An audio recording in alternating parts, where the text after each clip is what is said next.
All right, here we are once again, another episode of Everything's Everything. I'm your host, Stephon, It's your boy Jiggy. and we appreciate you guys tuning in again. It's a nice early Friday morning for us at the time of recording. There's been a lot happening this week, a lot of sports news this week. I feel like we got a lot of sports dominated and interesting conversations to go off of. Once again, please like, comment, subscribe, share. There's a new hype button on YouTube. Have you seen the hype button on YouTube? Nah, what's that? No, I don't know exactly what it does, but it's like I've noticed for a lot of the YouTubers that I follow, there's this new button where you hit a like and then there's a hype button like next to that. So I'm like, I don't know if that's a new way for them to collect our algorithm and stuff like that. When I check our YouTube page, I'm like, I don't see a hype button option. But hey, anytime you guys like, subscribe, and leave comments, y'all hyping us up, and we appreciate everybody who takes the time to watch and listen. I always appreciate my brother being here. It's a commitment when you're doing a podcast, right? Especially when you're starting from ground zero. We're not famous rappers or athletes. We're trying to cultivate an organic audience from the ground up, and we appreciate every last view, every last interaction. Started the TikTok page. That's gonna be, it's up and running, but we only have one piece of content on there so far. We're working on a Instagram page as well right now. So once again, thank you. This is episode 6 of Everything's Everything. Bro, Jiggy, how you been? How's your week been, bro? How's your mental space? How's your health? How's life? I mean, life is life. You know what I mean? I feel like all of us are within this reality, and we're just trying to live each day to the best and to the fullest. So that's where I'm at, taking each day and just loving each day for what it is, I love that. and going from there. Yeah, that's all we can do, bro. What about you? How's your mental space? How's everything going in your life? Whew. How's things been going? How you feel? It's a very good question, bro. Life's been good, even though there's been some extra like stress factors and stuff like that. One thing I've learned to do is to try to manage that stress as best as I can, in positive ways. Whether it be going to bed early, having a good routine at the gym. Even though I kind of slipped up this week, I usually get 3 workouts in for the week. I've only gotten 1, and it's Friday, so I'm like, yeah, after work, I'm gonna definitely have to get at least a cool 40-minute weight lift in after work. But besides that, bro, things have been good. It's interesting, right? This podcast is like our baby, and I've been noticing all the little ways that I could try to make the quality of the podcast better. Try to have the continuity that's needed to get more viewership. Learning about video editing, it's really challenged me in a lot of ways to learn new skill sets. And I think it's very interesting how you can start off on one thing thinking like, okay, I'm just gonna grab some mics and some cameras and we're gonna have this talk with one of my closest friends and it's gonna be all hunky-dory and smooth. But then you're having to learn, well, you gotta learn how to edit videos, right? You gotta learn how to get good camera angles. There's so much things that we have to learn how to do in order to make this thing be as polished as it can. And I appreciate people sticking through us through the growth part of this, right? Like understanding that we're learning things in real time, and I love that. I mean, I'm an overthinker, so even after we record, I try not to overthink the episode and try to go and look at it from like an objective fan point of view, because I'm so that's probably like a character flaw of myself. Like I'm very hypercritical of things. Like I want things to be as good as possible, if not perfect. You know what I mean? Yeah. Things like that. So, but that's it. I think to start, we have a bit of a sad story, because this story has been developing over the last maybe 2 weeks. If I'm pronouncing the young woman who passed away, when we say young, I think they're saying she was 15. Celeste, who was found in an abandoned car, and there's stories coming out about her being linked to an artist who I wasn't really all that familiar with, named David. And there's been a lot of internet theories. Like if you've been on the internet long enough, everybody thinks they're a detective. linking the two, and these are all speculative and allegedly, and cops are still bringing out details of the story about how this young lady who didn't even get a chance to really experience life passed away, and how she ended up in the trunk of a car. One quick pause. Just want to slide this over just a little bit.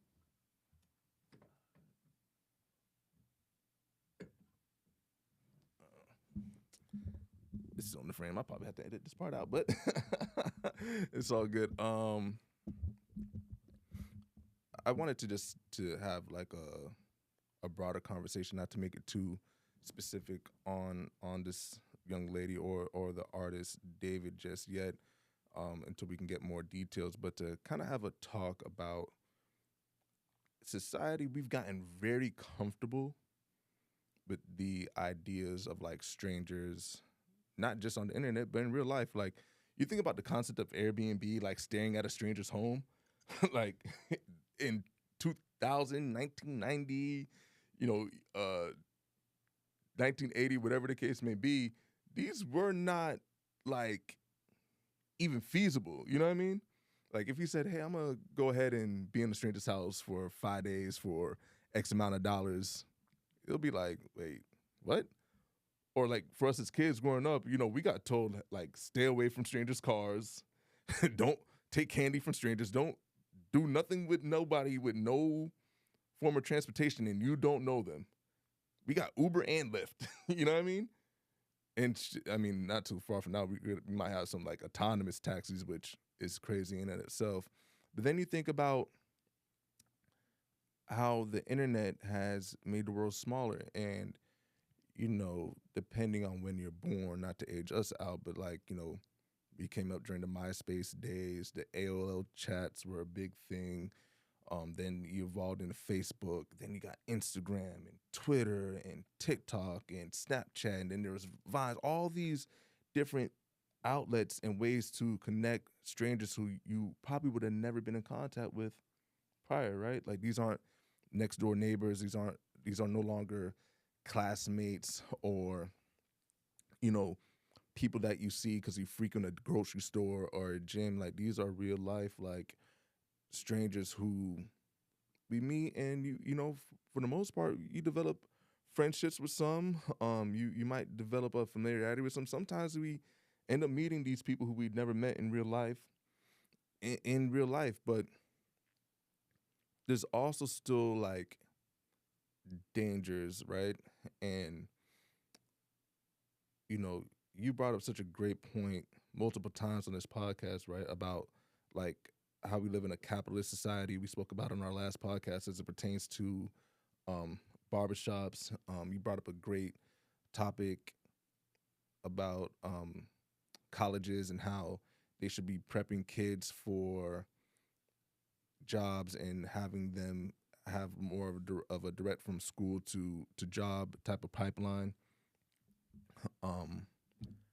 Funny enough, there's an article I didn't get a chance to fully read it yet on CNBC about how more college graduated students are finding it really hard to get jobs right afterwards. So like, you're Nostradamus, bro. You had the crystal ball. You called that early.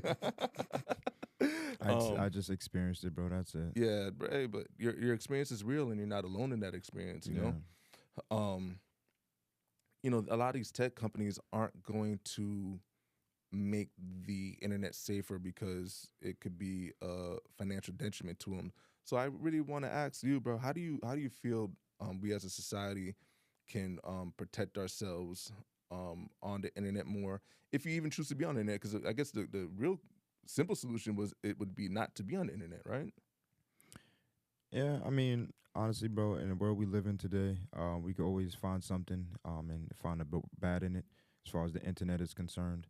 But just imagine a world where there was no internet. Mm-hmm. If something happened to your child, you wouldn't know until somebody wrote you a letter.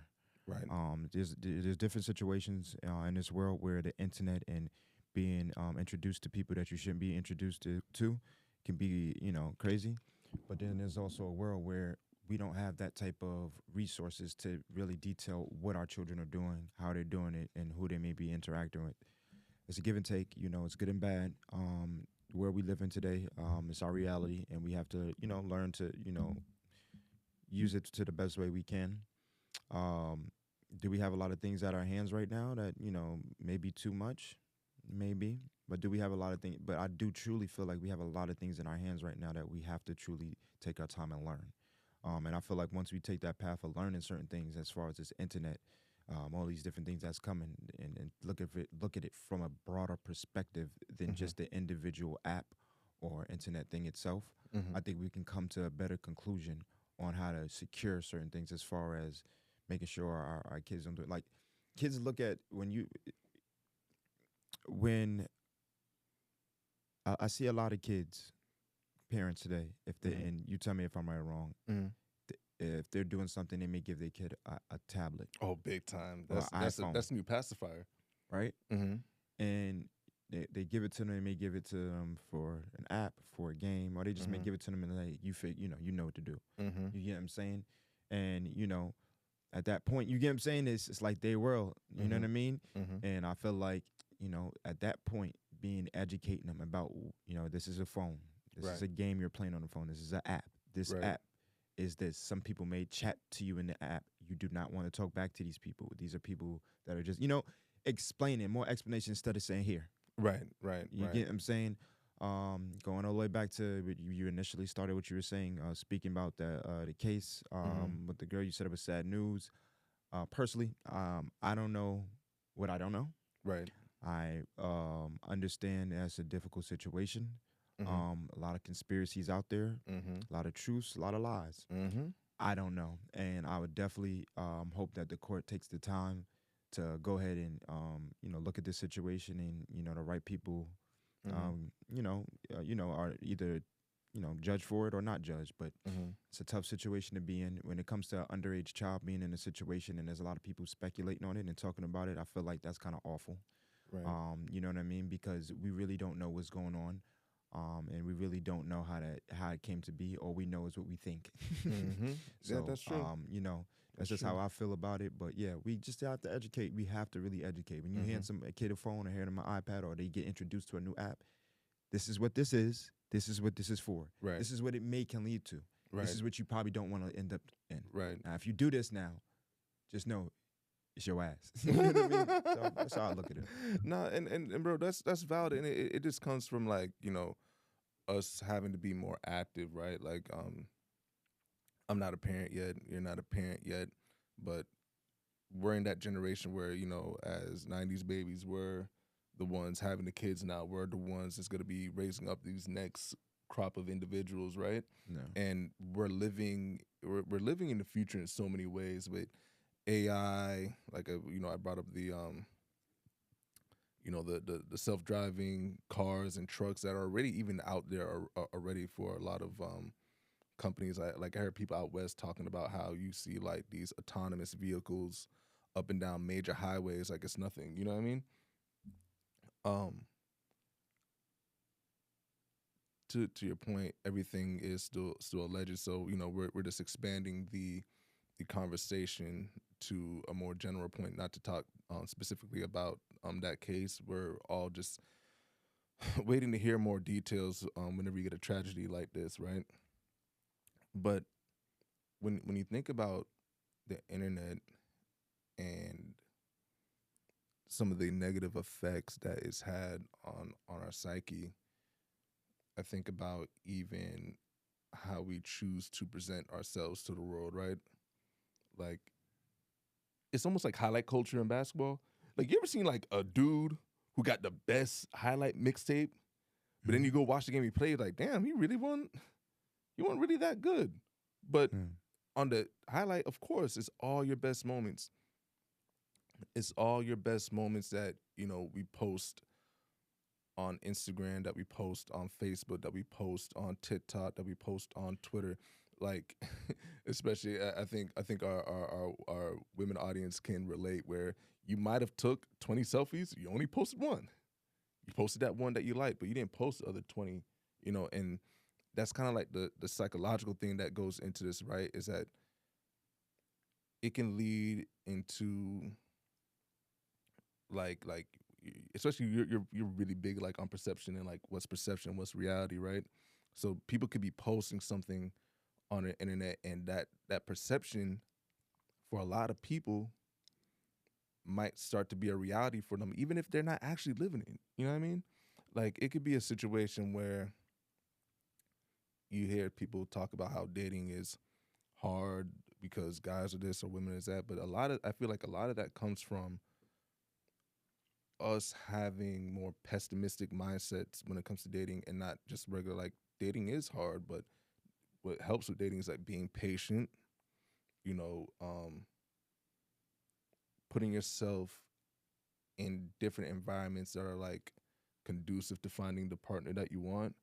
Like I had this talk a while ago with somebody. I'm sorry, before just to cut you off, but you know, I know you're saying like, you know, being in a relationship and things like that. Do you think that that's individually what we're meant here to do, or you think that's just something that we want to do to satisfy certain, you know, pleasures that we have? You know what I mean? So, like, do you truly think? Because this is how I feel. You know, not to just throw that question at you. Is, bro, like individually we're here. I may find somebody that has a thought process like mine, Right. and we may have, you know, missions that are the same. You get what I'm saying? Do I truly think that's why I'm here? You That's a get what I'm good saying? question. Yeah. Now, it doesn't question a love, or it doesn't question how I feel about the person. You know what I'm saying? But if I was like, I'm here for this person, I would probably spend my whole day, and I should be able to make money and do everything around being around this person, but you can't. Right. So what? That's my question. Is like, you want a relationship, and then we act like we're not dealing with realities of the world. Oh no, You get what I'm saying? And it's like you can't, like. This is how I feel about it, right? Let's say a girl's dating a rapper. She's dating a rapper. He's like, oh, he's always at the studio. Right. He's cheating. He's doing this, that, and the third. Right. Bro, at the end of the day, that dude's a human. He's around all these people way longer than he is around you. Right. And I'm not saying it's good or bad, but it's kind of like reality. You know what I mean? Yeah, no, and that's true. And you know, that is I don't want to put everybody in one box, but that's a very good thing you brought up, because it's kind of leading into my point where, like, you know, the saying, you can't fit like a square peg in a round hole. So you gotta find like the match, you know what I mean? And you gotta find the balance, you know, the yin and the yang, you know. Nothing's ever perfect, but you try to have that good balance between the two, right? And to your point about what I was leading into was saying, you know, if your perception of things is that all women want is money, but all you do is surround yourself with women who are maybe in a nightlife, or women who are just bartending on the regular, and that's where you're getting your affection and your perception of women from, because you're in that transactional environment. You're never going to have that accurate depiction on what is and what isn't, because you might be able to find somebody at a library, or you might be able to find somebody at a concert that, you know, has more interest in you, and they're not looking, you know, for a financial gain or anything like that. So sometimes you just got to change your environment to have a better perception of things, right? To answer your question even further though about, yeah, we do want relationships. I think it's a very human feeling to need comfort through company. I'll call it that, right? And we might get that through our families. That's, you know, we might get that through our friendships, but even as humans, we also might get that through finding a romantic partner, right? And having that person that satisfies not just a certain level of intimacy, but a certain type of intimacy, right? So those are things, you know, that we look for, because we're all human, bro. Like, think about it, like, who would really want to live in isolation? If I was alone with my own thoughts, bro, I would drive myself crazy. I would be if you didn't know you was in miserable. isolation, then you probably would be okay with living within your own thoughts. like if you didn't know you were in isolation. Yeah, if you was just in isolation, you didn't know that's what it was called. You didn't know that's what it is. You just thought that's what you was here. You every day you was trying to Mm. survive. You wouldn't have that mental problem. To be honest with you, Mm. everything comes from the basis of everybody else. So as soon as somebody else starts talking about isolation, then they start to find and then it becomes that. But if you were in isolation, you didn't know you were in isolation, you wouldn't know that it was a problem. Just be honest with you. That's true. So like hypothetically, right? Like if you were just born or you were just on an island completely by yourself, you had no interaction with any other human, male or female, or like it was always just you and your. Would you? That's a Yeah. good question. That's a good. You know, you might be right. Like maybe isolation wouldn't be a as much of a thing. Hmm. We base our theories and our perceptions off of what other people see or Right. think. Because the reality is we're born in a world with And millions of people. Right. and if we individually can become a little bit stronger mentally to not let that affect us, and we I'm telling you this world could be go much further. But it's little things like that. If you get what I'm saying about it, like Mhm. think about it. If you was in isolation right now, you didn't know anything else about this world, but the fact that okay, isolation, animals, this, that, you know what I'm saying? Right. You eat this way every day, you would think you're Mhm. living a good life. Right. Because you all you know is what you know. That's Yeah. the you know what I'm Yeah. All saying? you know is what you You know. get what I'm saying? And that's why sometimes I feel like with certain aspects, if we are a little bit stronger mentally, Mhm. you get what I'm saying? We can just grasp on that concept. You know what I mean? Mhm. You don't know what you don't know, but you know what you do know. And life is Kind of what you make it. But let me ask you that. I think that even leads into a topic about growth, right? yeah. If all you know is what you know, how do you adjust or manage when you find something new, when you're presented Mm. like new information? How does that, you know what I'm saying? Because you would think like in that hypothetical situation that, let's say if someone just arrives in that space, that island, where you're like, wait, I'm not the only person. Like, you know what I'm saying? Like, what would Mhm. the psychological effect look like? And mind you, this is a hypothetical. We probably sound like just Gilligan's Island, or you know what I'm saying, like an episode of Lost or something like that Yeah. at this point. But that's something good. Like, I really want to take that thought Mhm. and delve deeper into it. This might be a good topic for a future thing, because I just want to not get too far off track, because I feel like we getting into our bag right now. Mhm. But just to kind of wrap up, like the idea or the premise of, like you said, like this kind of like the dangers of the internet, because like away from the hypothetical, the reality is we live amongst each other, right? A lot of different ideas, a lot of different beliefs, a lot of different cultural backgrounds. There's a lot of differences, like in general. And I think that the internet has magnified that times 1 trillion. You know what I mean? Like, it no longer are pen pals even necessarily a thing, right? Like, you don't have to write a note and a letter and seal it and deliver it and wait 2 weeks for it to get to Europe or something, Yeah. Like, messaging and communication is an instantaneous thing right now. Um, and like with anything in life, there's gonna be good, there's gonna be bad. I guess I would just want us as a society to not be so distracted by the good, but be aware of some of the dangers, because the same way we're exposed, or maybe even overly exposed to the good, we're also exposed to the bad.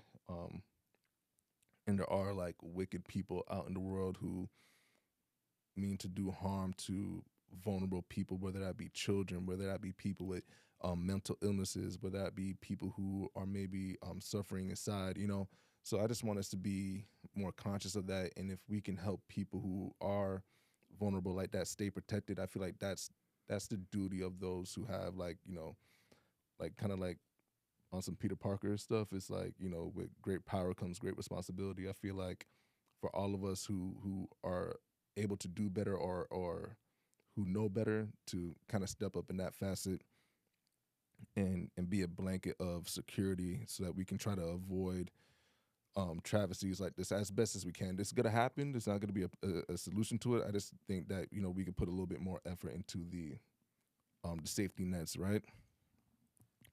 To move on for that, I mean, as we speak right now, we're still awaiting the results from the Diddy trial and whether or not he's gonna be sentenced. We don't know. I had checked all morning. I guess there hasn't been any not security cameras. I'm sorry, like media cameras in the courtroom. I don't know. It doesn't appear to be any type of video or anything like that right now. I'm speculative because I don't know. I didn't fact check all these articles. I've heard that Diddy might testify or speak for the first time since this whole thing's been going on. Do you have like any thoughts or feelings in general about the whole situation or what it's brought, or has that affected you in it? No, not really. It's like, I mean, I hope that whatever is resolved, they figure out whatever needs to be done. I hope his kids are okay, his daughters, and sons. I hope they are, because those are the people that are probably affected the most out of the situation, not the people, older people who did all this stuff already, but the Right. kids. So I just hope the kids are okay. Right. I hope the best for them. I know that, and I hope that the mothers that's involved too with some of the kids, because I know some of them still have their mom. Hope they're okay too. Right. So when I look at the situation, I hope the outcome of it is, the reflection of something that's going to be good for the kids and the mothers that are still involved in that situation. Okay. Hey, listen, I'm all in agreement with everything you just said. Naturally, you want to pray for the people who are victims throughout this thing. You talk about the court of public opinion has pretty much threw their gavel from 4 or 5 months ago. People are going to perceive Diddy as they perceive him as. I guess my thing is I'm seeing a similar reaction to this case with the Tory Lanez case, where it's like, a lot of people maybe, I mean, none of us are lawyers, right? Like, and sometimes we get disappointed because we we judge things on a moral standpoint versus like what the letter of the law or the intention of the law or just anything having to do with the law is. So whether or not he's gonna serve time or if he's gonna get time served, like we don't know yet. But I've just seen some people like just have, I guess, like a more emotionally in depth, because we all saw that video of like what happened to Cassie. I'm sorry, and how violent it was, and I know a lot of women that are like, I can't believe he might actually get off or this and the case, and you have to understand, like, he's not being charged for that. So, and I believe this is a federal case, if I'm not mistaken, and you can't bring like a domestic violence case to a federal case, or to a federal level. So he's been found guilty of these prostitution charges. We're gonna have to see what the judge, because they're saying like this, like when I read that this does not carry a minimum sentence, and I think like the max is like 10, and his lawyers are saying like most people, I think if I'm not mistaken, like the lawyer even said like that he's like a first time offender, where they would not give him the maximum amount, but it's like I guess you're seeing people push for that 10 years because they want to see him get justice for that video, but not what he's actually being charged for. And I think that the lesson for me right now is just like lowering expectations and understanding like what the situation is. You know what I mean? So that if he does get off, or if he gets time served, or if he's gonna serve just like 2 years probation, whatever the outcome is, you don't have your emotions up to here and then feel like let down, and then you're just feeling like, oh my God, the system doesn't work. And mind you, I mean, especially for Black people, the system isn't really designed for us. So it's just about controlling expectations, controlling feelings, and maybe not even getting too emotionally involved in cases like this, right? Absolutely, I agree. So I mean, we'll keep an eye on it. If we get like a breaking news, we can, while we're still recording, we can revisit the topics. So we're gonna take a little gear shift, man, and talk about something a little bit lighthearted. Well, this is not lighthearted for me, man. This is in sports-related news. My Dolphins got the first win of the season. You're gonna clap it up for the Miami Dolphins, right? Beat the New York Jets. Let's go. I can't clap it up for y'all. I'm mad my Ravens. I'm mad my Ravens lost. I can't clap it up for y'all. I mean, this is a week removed from a very dramatic game that was Virginia versus Florida State last week, Friday. Y'all lost, right? Oh, no, I didn't know that. Because I didn't see it. Y'all lost? Yeah, in double overtime. By how much? Double overtime, lost by a touchdown, essentially. Dang. I thought y'all won. No? Dang. We had a chance to tie, kind of juggled the ball in the end zone. That must be a mistake. That must be a mistake. There's no way. Y'all lost? We lost. Wait, so you telling me Florida State lost? We lost, man. Dang, everybody know people listening to this like, that's the most loudest I heard them sound this whole time. But I didn't know. That's wow. Wow. Well, next time. Listen, right? Bob Marley has a song called Redemption Song. Redemption Song. Yep. Very great record, right? Mm-hmm. Classic. Florida State going to redeem themselves against UM this Saturday. Big rivalry in Tallahassee. I'm sorry, Bob. He did that. He connected it. I'm a disconnect. Connected that well. I'm a disconnect. No. Bob. You know what you. Please don't add. Okay, I got you, Bob. Listen, man. Listen. This is our redemption. It's a big game. This is a now, Antoine. I know you're from New York. Are you familiar at all with the rivalry that is FSU football, University of Miami football, and the University of Florida football? I get it. You know, I went to school down here, so I get it. You know what I'm saying? And, am I all the way into it? No, but I do definitely get it and what's going on. It's a big thing down here. This is football state. Very much a football state. Personally, to me, FSU is the big brother of all these other schools, right? To me, some might think it's UM.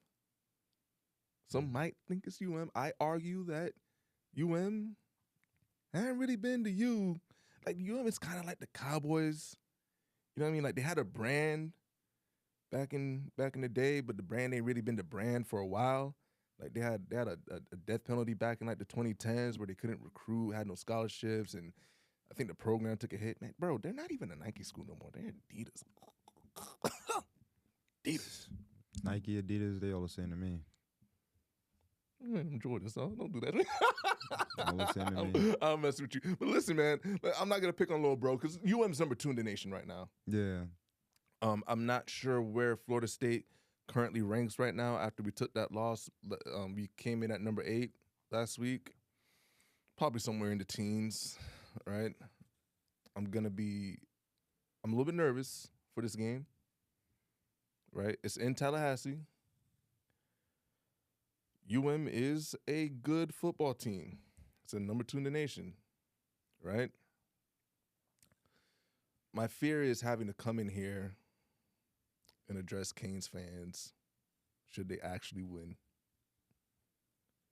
Because I've had a lot of people really, really, really kind of pour on to that loss throughout this week. And that's what I mean when I say people don't care about people's mental health. My anxiety was up to here watching that game last week with Virginia in double overtime. And I'm talking about, bro, the fingertips, bro. The fingertips. Lost the game off the fingertips. You must have had some money on the line there. I wish, man. I just had a lot of emotional currency, which is more priceless than money. I ain't gonna lie, bro. When I be watching games sometimes, if I didn't have if I didn't do like a bet on it, I can care less unless it's the Knicks. We're gonna get into some basketball stuff now because bro, if ever there was a window that was wide open for the Knicks, I would think it's this coming NBA season in the Eastern Conference. Bro, right? Number one, first of all, the Knicks are gonna win the championship this year.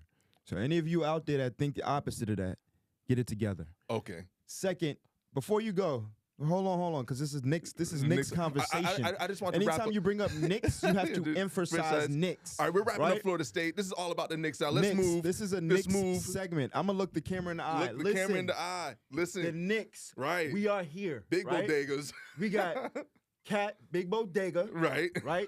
We got OG.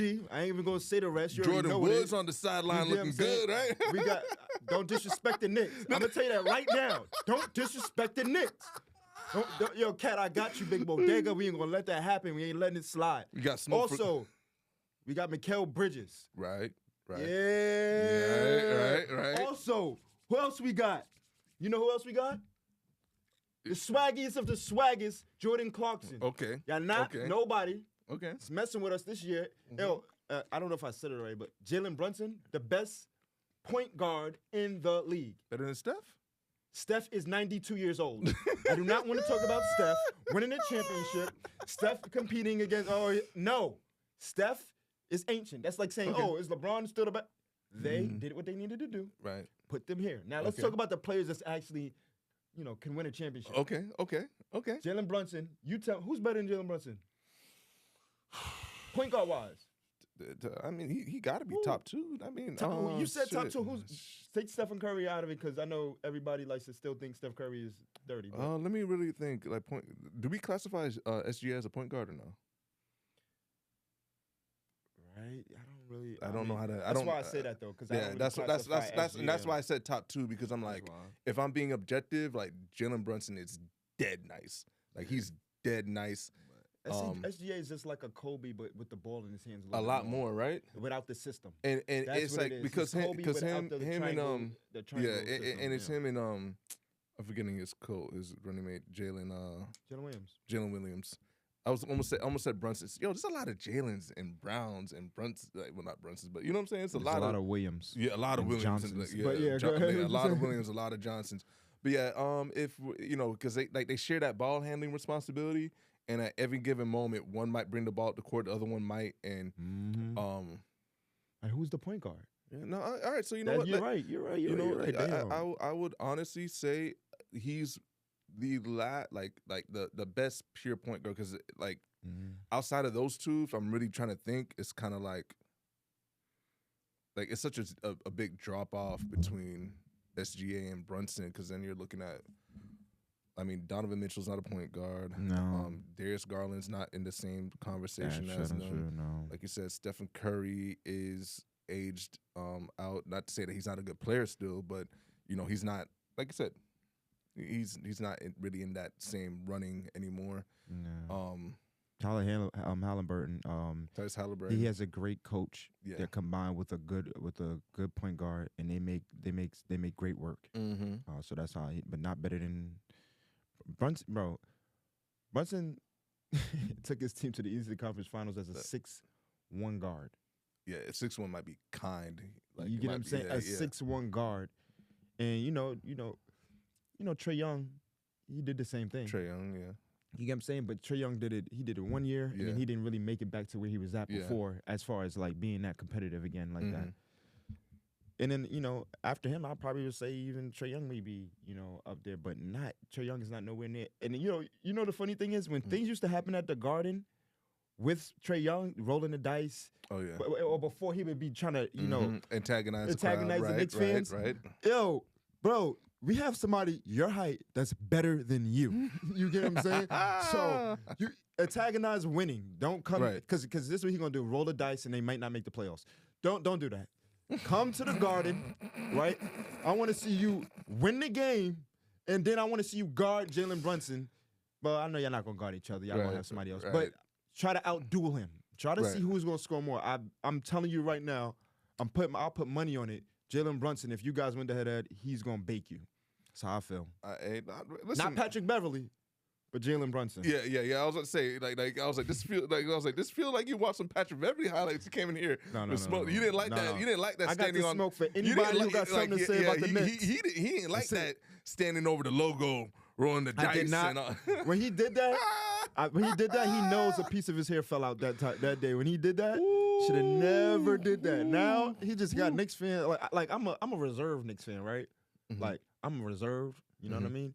Right. But I'm like, roll the dice? Yeah, Is he that nice? like I'm like, you're nice, but you ain't never wear no Timbs in here yeah, for like real. I Right? almost thought about what Patrick talk to Beverly him, bro. was saying. Like real no, like you like nah, bro, let him know, like hold on. I gun him. almost thought whenever Patrick Beverly was saying, I was like, Patrick Beverly was talking. I was like, damn, yeah, he's not on the same level as Trae Young. Then a clip just hit my head. I was just like, rolling the dice on a. I said, maybe Patrick. You know what, Patrick? What Patrick said, you haven't done anything. You haven't won. You know what? That started coming in my mind, and that rolling the disrespectfulness. Yeah, after you did that, bro. Yeah, I started believing exactly everything that Patrick Beverly said. And you know what? Patrick Beverly actually was right. Now I'm thinking about the dice. Patrick was right. Can we get a over under on the Knicks? Over or under 55 games won. What? All right, I'll give you over 60 wins this year. This guy gonna say 55. They got the best. We got the best team. We got the best team in the league. What are you talking about? No, listen. I think you guys are title contenders. I had them at 58 wins this year. Oh, we have the best team in the East. I would say that. The West is very, the West is if I'm being real, I get a little credit, but the West is. You have the best team in the East, but the West, especially this year with the litany of injuries that the East has, like I feel the East is wide open. Like it's made for y'all to dominate this year. Like you guys should be the 1 seed. You should be at least 5 games between you or even the 2nd seed. You know what I mean? Like I have no clue who the 2nd seed is gonna be this year in the East. I think it should be Cleveland.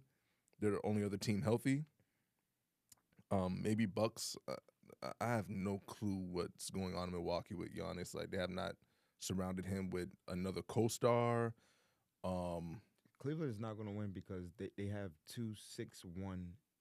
They have a point guard and a shooter guard that's 6'1", and neither of them are a leader on defense. That's true. So in order for them to be successful, they would have to make, to me personally, is what I think. I think they would have to make Donovan Mitchell the point guard, and they would have to. This is what I would do. I would trade Darius Garland to get more surrounding pieces because it would just be like it would be like SGA a little bit out there. OKC where you have the main scorer with the ball in his hands majority of the time. Right. You get what I'm saying? So that's how I would look at it, bro. I would trade, me personally, I would trade Darius Garland, get some good surrounding pieces. You know what I mean? And then make Donovan Mitchell the point scorer. So if he's coming up the court, we know he's the person we got to worry about. And then I might get like 2 other scorers on the wing. You know what I mean? It's gonna be hard to stop us. If we have Darius Garland, he can score, but he's gonna orchestrate. We got 2. We don't got a lead. I just need one person. That's like the Knicks. The Knicks have just Jalen Brunson, point guard, and then they have the rest of everybody's elite defense-wise. Josh Hart, Mikal Bridges. Yeah, and I feel like low post. Well, I'm helping the Cleveland. You know what? Keep your team. They're great. What am I saying? Great team. Listen, Keep the attack. GM Jiggy was doing this thing, man. Give him some gems, bro. You don't know who's gonna run into this. Un-GM me now. No. GM Jiggy. When it comes to any other team, GM Jiggy just gave y'all the blueprint to potentially put the Knicks in a hard position to win the East. He told y'all trade Darius Garland, go out there get you an athletic wing who's like 6'7", let Donovan Mitchell be the point guard. Right. What else? I don't know what you're talking about. I think I said too much. So and I'm happy for him because this is one of the best times of year. It's October now. It's still hot outside, but it's not as hot here in South Florida. The Dolphins. Oh. Get well soon, Tyreek Hill. Horrible injury he suffered Monday night, and it was gruesome. Just taking my man good years, Dolphins. Just taking this man. Y'all didn't do him right last year. Now he get injured this year. Bro, we've been talking a lot about relationships. I gotta talk about my relationship with the Dolphins, bro, because it's toxic. I ain't gonna leave. It's like I'm stuck here, man. I can't. I ain't gonna lie, it's worse to be a Dolphins fan than a Knicks fan. It's crazy. The last time y'all won was who was it, Marino? Honestly, the last time we won, we were together. Y'all won in the 70s. We won in the 70s. How many championships y'all won? 2. and the only let's not talk about undefeated. You're not perfect winning now. season. Wait, hold on. I'm not talking about 70s. I'm talking about now. We haven't won in the last 10 years. Can we focus on something positive? The niggas said, Can we focus on just a little bit of the positive though? Think about that. I guess they jerseys Think are about green. that. Nothing in life is supposed to be the Dolphins. Nothing in life is. See, I mistook the word perfect for Dolphins because they were perfect that season. And nothing in life is supposed to be perfect except for the Dolphins. They did it. Tom Brady didn't do it. Tom Brady pissed down his leg. Him running. Well, I'm not gonna lie. Like that Giants catch, that helmet catch, Eli with the eyes closed should have been sacked. Beat Tom Brady twice.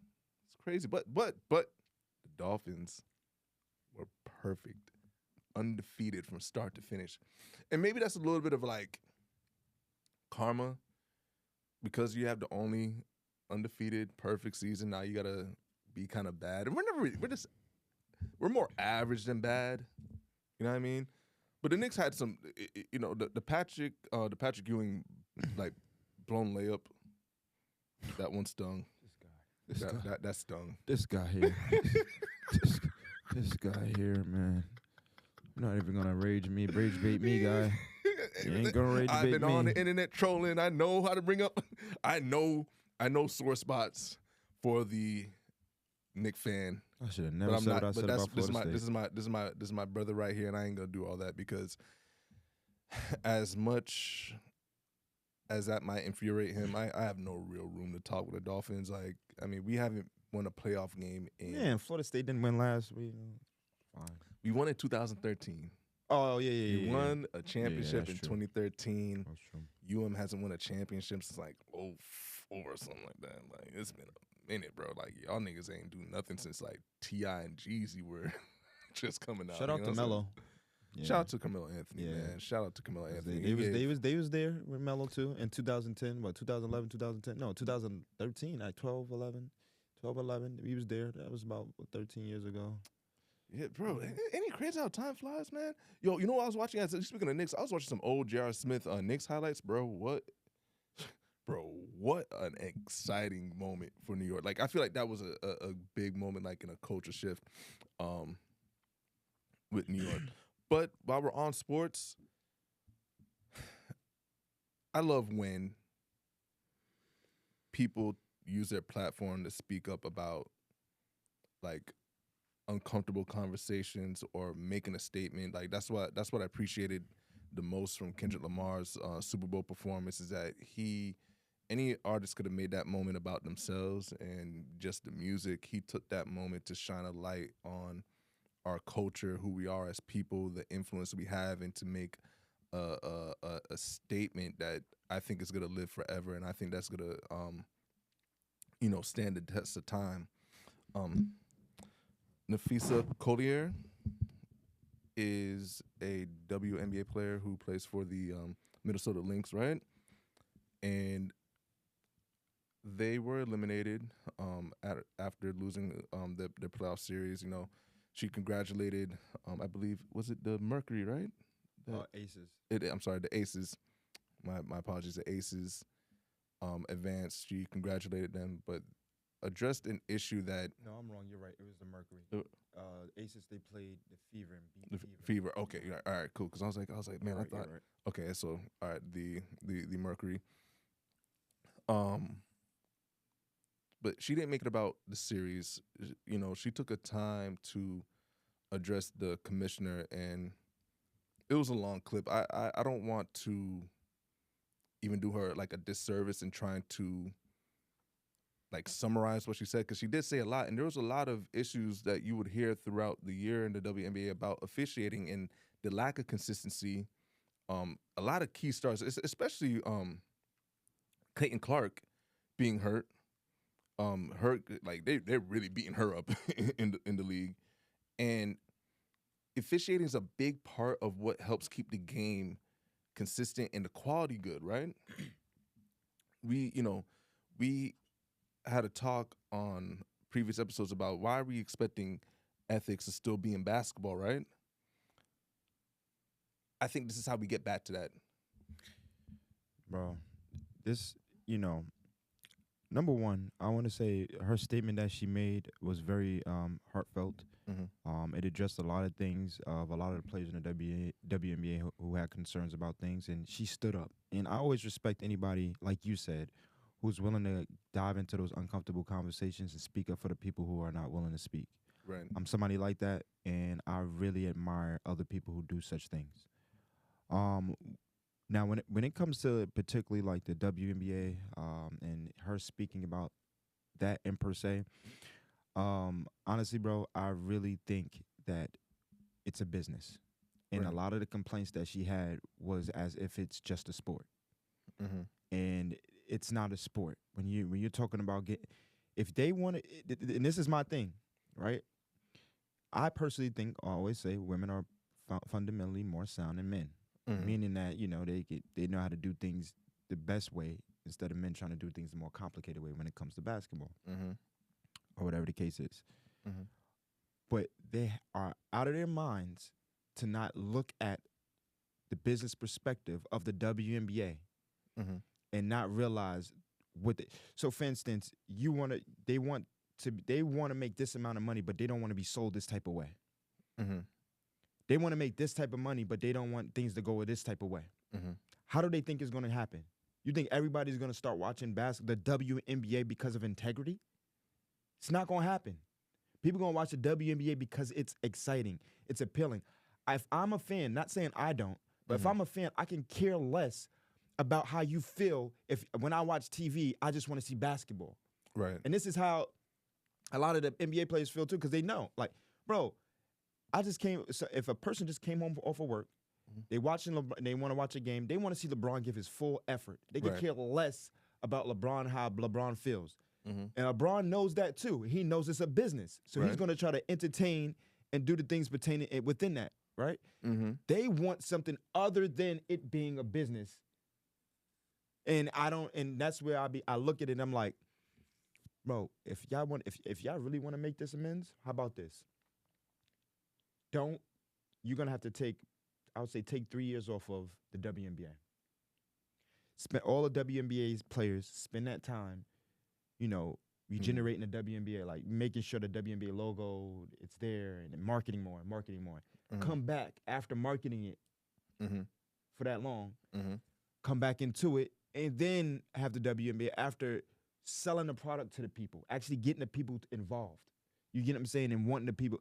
But you cannot sit here and complain about things, right? And you're not going to sit there and really look at the logistics of the business and look at it like basketball, business.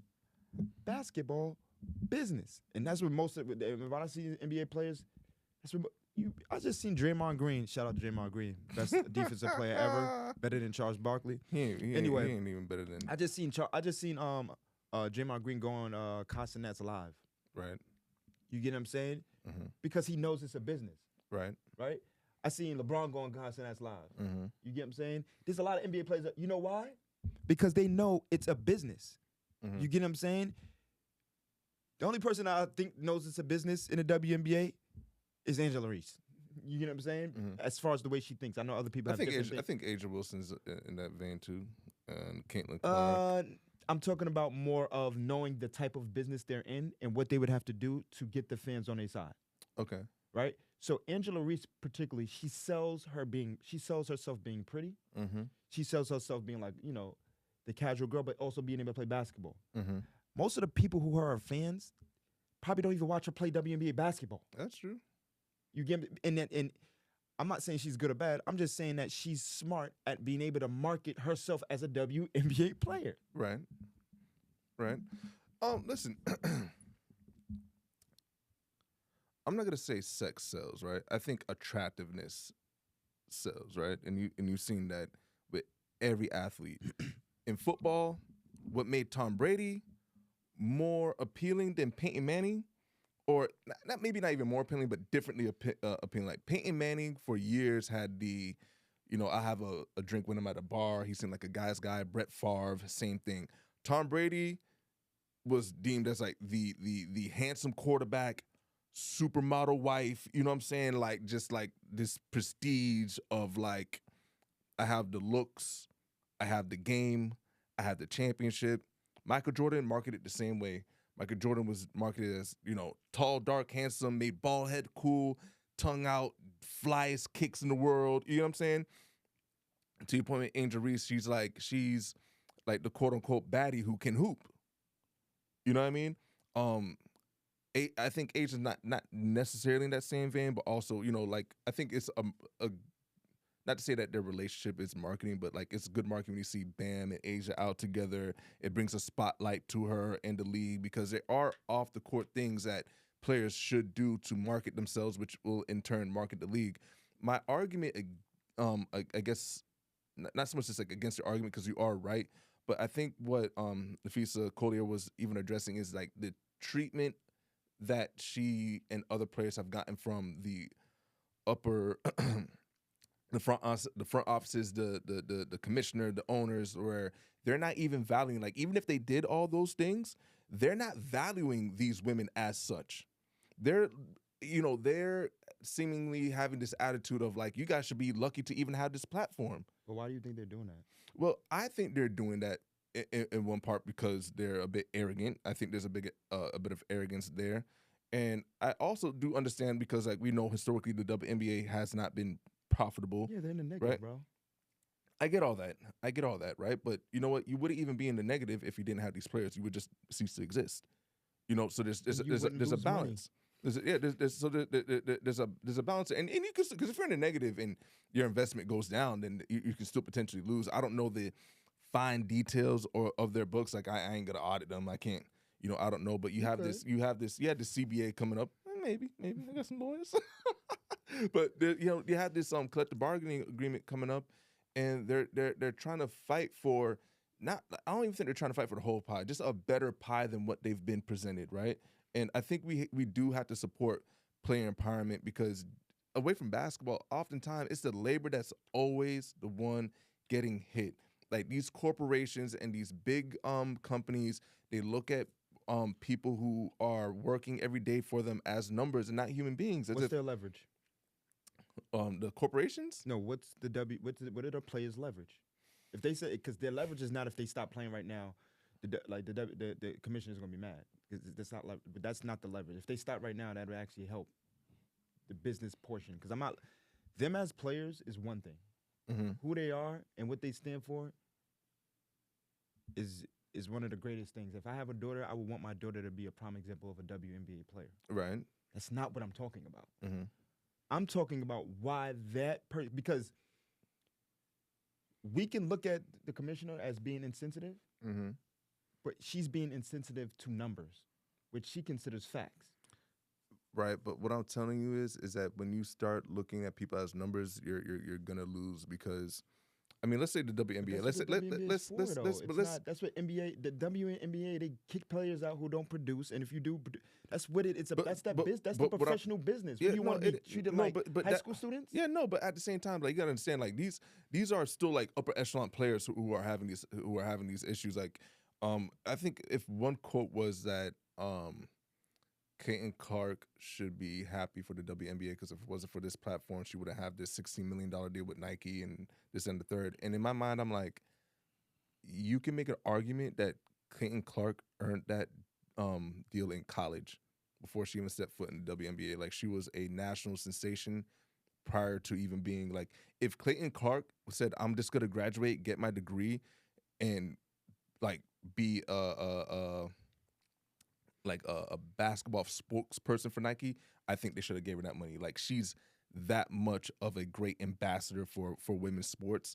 I think Asia Wilson is also in that same thing. Like, when she was killing at South Carolina and dominating and winning national championships, you can argue that these women are building brands, especially now. Like, I'll even liken it to, bro, do you remember when UConn was like winning like 150 games in a row, like just running through it? But hear me out. Like, you know, like the Maya Moores of the world, and the time even like this is when they got to the like the Simone Augustus, like when the Lynx were having their run, like they didn't even have the platforms, and like I think that's even to your point, like they didn't have the marketing that they did. You know what I mean? Like, you had to have really been watching and pay attention to understand just how good those Lynx teams were, or you had to really been paying attention just to realize how good those UConn women's teams were back in the late 2000s, early 2010s. You get what I'm saying?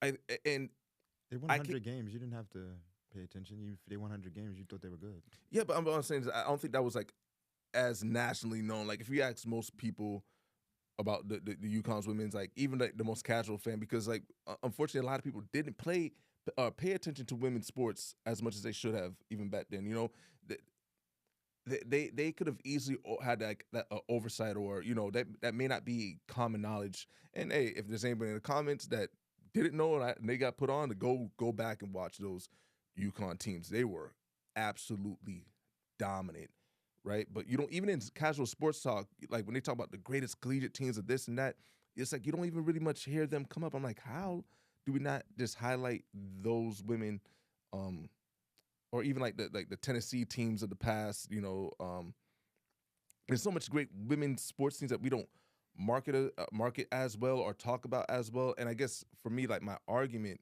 for what Nafisa Collier was saying is they're being undervalued. I'm not saying that, you know, they deserve like 80% of the pie or anything like that, but I do feel like there is a wiggle room for the commissioner, for these owners to get these players, and their pay increase has like it's gone up. I think like the average salary now is $100,000.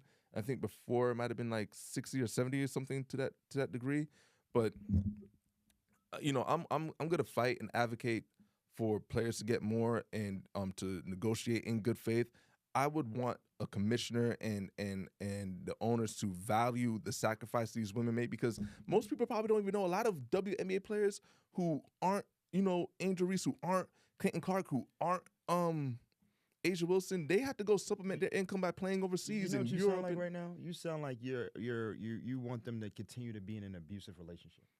I mean, and I don't agree with that at all. I mean, so basically, like I just feel like you're like, oh, they're undervalued. But yes, that's the truth. That's the reality of the situation, and that's how they're being treated.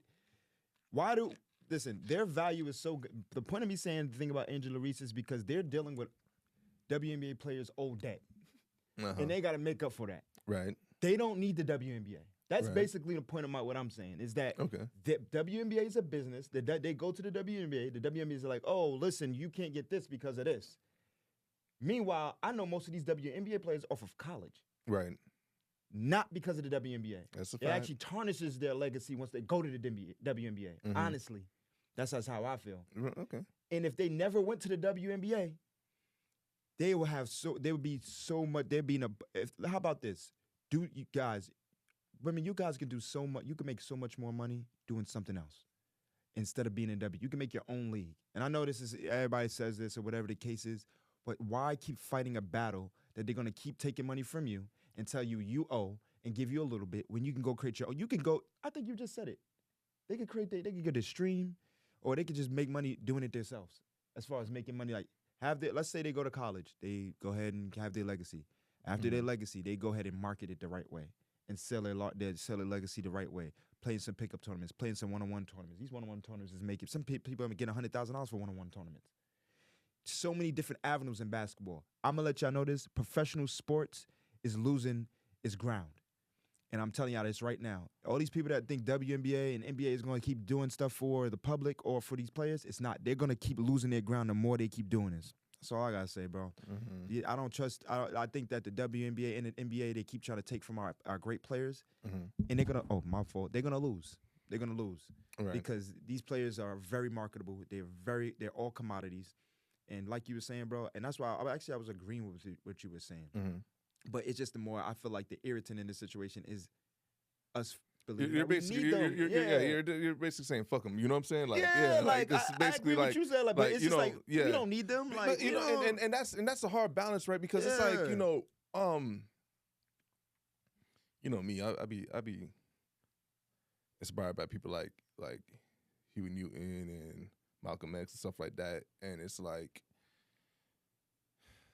when you're trying to revolutionize something, it's not that you want to completely dismantle the system that is. It's more like you want to correct the flaws in said system. You know what I'm saying?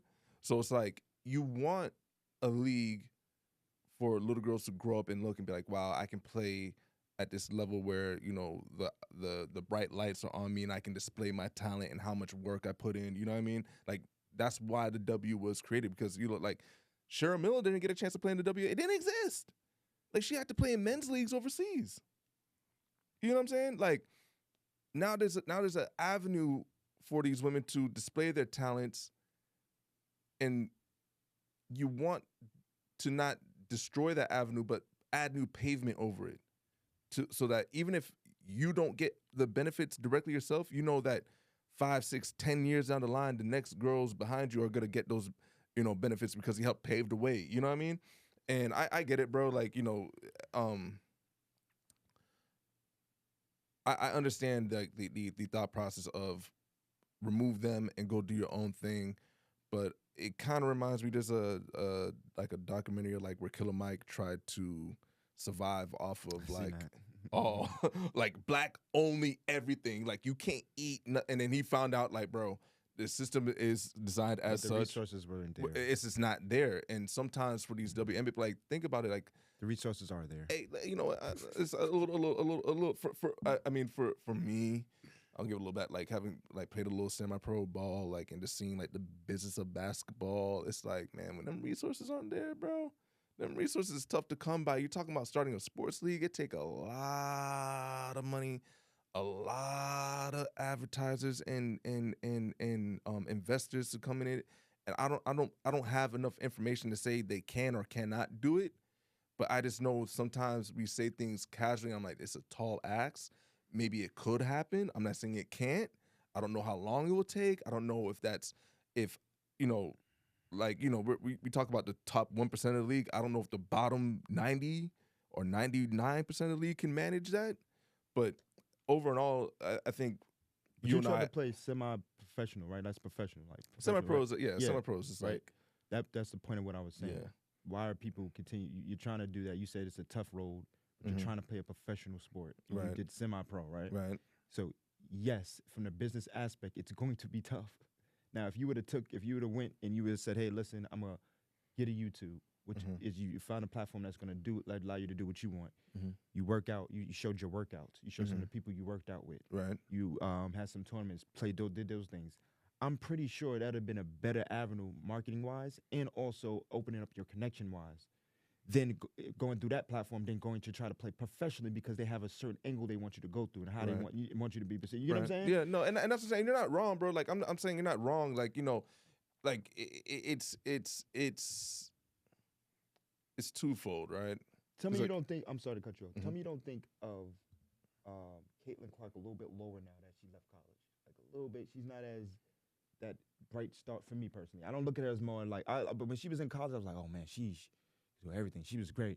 As soon as she got to the WNBA and the WNBA started being around her a little more, took away from how I viewed her. I think women's collegiate basketball is a brighter spotlight than the W. I could say that. That's a fact. I think it's marketed more. I think it's on TV more than the W. Like when women's college basketball season is on, like it's nothing to turn on ESPN and just see whoever's playing, any random school or anything like that. The WNBA, because of where the season is kind of based in that dry season for sports where there's no basketball, no football, baseball might be getting started, and then they're trying to wrap up right before the NBA season really gets into the swing of things. So it kind of puts them in a tough spot with TV deals and eyes on it, and like, people could be on vacations during the summer. You know what I'm saying? Yeah. So it's a little bit of that where, once again, like when women's college basketball is playing, it's prime time sports season. It's not just it's college men, college women. It's football. It's baseball. Playoffs kicking off. You know what I'm saying? Like people are like, the wintertime is like in sports mode. Yeah. And the W is wrapped up by what, October something, November something. Yeah. So they're in that tough spot where, I'll just say this. I think all in all, to wrap this up, I think you and I are both in support of the women in the W, and we might have different opinions on what could be done to make life better for them. But we're honestly in full support of those ladies. And once again, this is a 110%. 110%. I'm in full support of all of the women, not the WNBA, but all of the women that play that sport. I'm all for you guys. I can't wait to see how you guys all grow. But not particularly the WNBA, but yeah. Right. Like not so much the corporation, but you know, life is give and take. Once again, whatever you guys, we fighting for you guys to get what you want. Whatever it is that you want, what you decide to want, we're in support of that. I think this is a good place to wrap up, man. This is a great episode. You want to say something to the Knicks fans out there to like and subscribe? All right, so comment. Yeah, so all the Knicks fans, y'all need to. I know there's other places y'all go to where y'all could talk about this, but I'm gonna just let y'all know. Come here, you know what I mean. I'm gonna have some great Knicks conversations. I'm gonna let y'all know about what's going on with the Knicks, and don't listen to the Knicks negativity. Okay. Next thing, listen, Draymond Green, if you out there. Listen, it's time. You got to hear this one day. Listen, bro. We need to link up. You need to let people know how great a player you are. You need to stop playing second fiddle. Okay. On another note, Steph, you can end it on that. Dennis Rodman's better than Draymond Green. Man. I'm just gonna say, Florida State, get the tomahawks ready. You know what the Seminoles do. We gonna hunt these birds, right? We gonna fry these birds up, pluck them. We don't wait. Hey, listen, in school, they talk about Native American history, which, mind you, they didn't do the best job of that. We got way more information about Native American history after we got out of school. But, you know, hunters, gatherers, we ain't going to waste nothing. We going to pluck and destroy every piece of this canes, whatever this hurricane. The University of Coral Gables is going to have a tough time in Tallahassee. And I'm going to say it like that. I'm going to end like that. Y'all Shout out to the U. And subscribe. Don't do that, man. I'm playing. Shout out to the U. Shout out to the U. FIU. FIU. All University the players at FIU. Shout out to you. Hey, University of Coral Gables. Shout out to y'all too. You're coming up to Big Bro's house in Tallahassee, and please like, comment, subscribe. This is Everything's Everything, and we'll catch you on the next one. Peace.